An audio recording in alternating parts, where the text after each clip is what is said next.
Weapon Never Logged.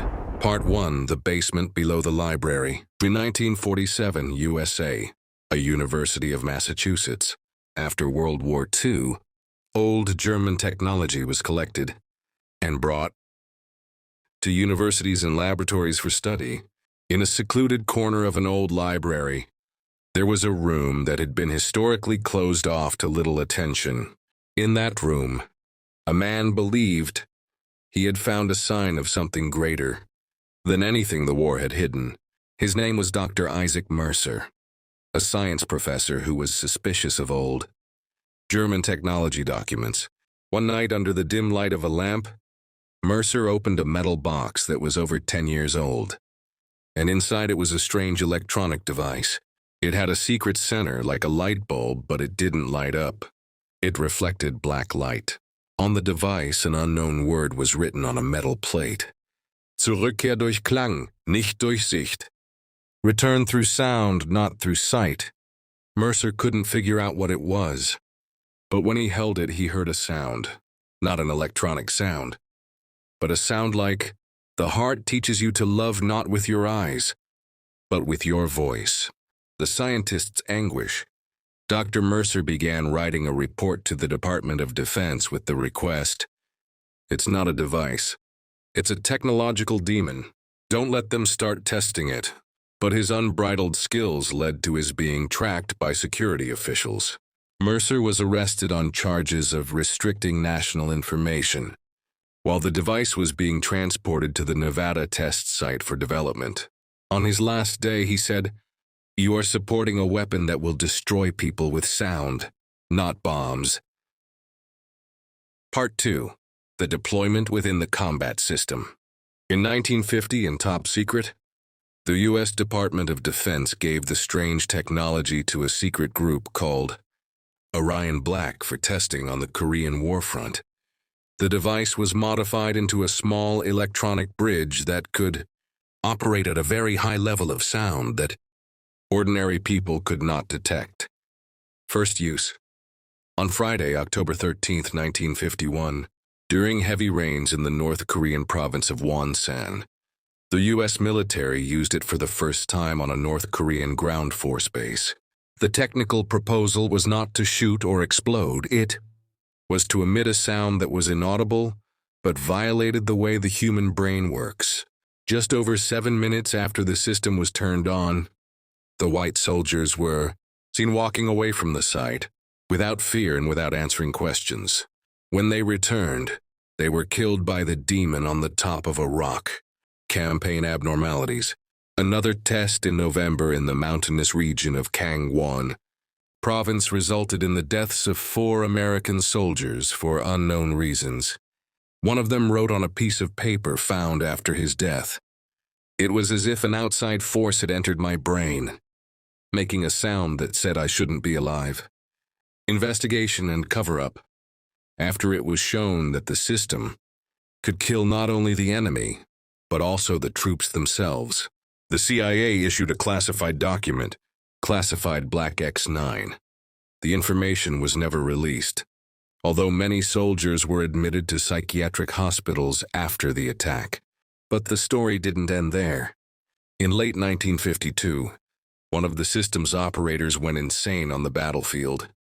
After the demonic voice returned, the weapon was no longer a weapon. It was the horror of war in the brain. Part 3. A Black Driver and a Secret. Private Row and the Echo of the Machine. Location: Yongsan Air Base, South Korea, 1952. The only black worker in the secret team sent to transport and control the new weapon. Private Samuel Rowe reported to the General Staff because he felt that something in the system was not the news of science but a dead creature speaking from the past.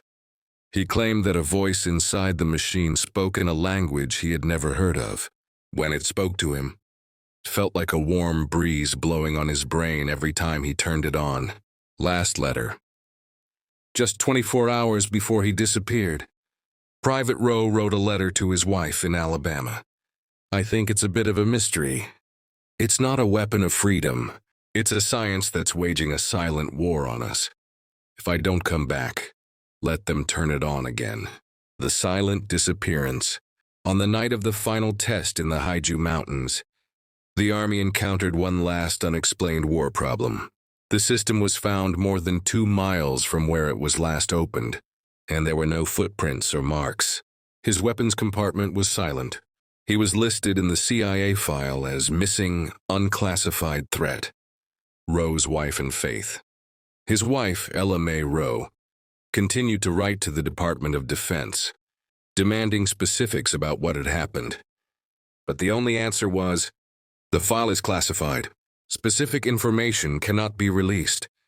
Ella Mae still keeps that last letter in an old metal box at the end of her bed. Every Sunday, she says, she hears the sound of paper, not Rowe's voice, but the sound of something other than a human. Part 4, The Burial of the Weapon and the Birth of a Legend. Location, Red Vault, Arizona, USA, 1954.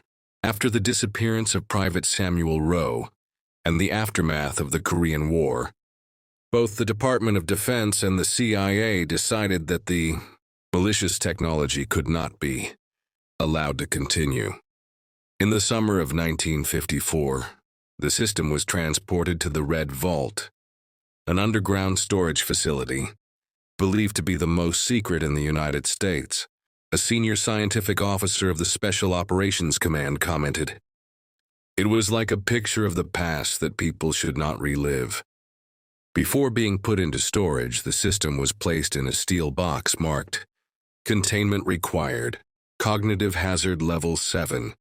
The final investigation." A staff member named Dr. Elaine Granger, who was part of the team that maintained the X-9 program documentation, wrote in a 1957 diary, "I think it was alive. There was no real command over it. When I stood next to it, I heard the sound."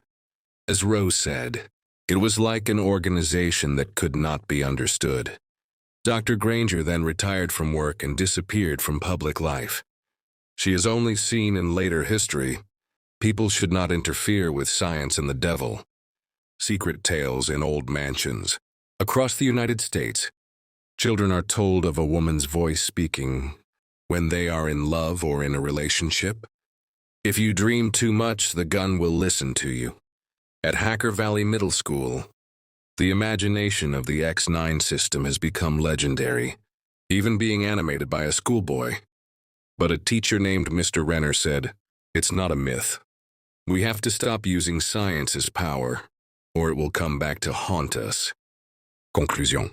No one knows for sure if the above technology is real or just a military secret lost to time, but Rowe's disappearance, Ella's letter, and Granger's diary have left an indelible mark. The X-9 technology remains a part of unlearned history, but if you listen carefully, you might be able to hear it.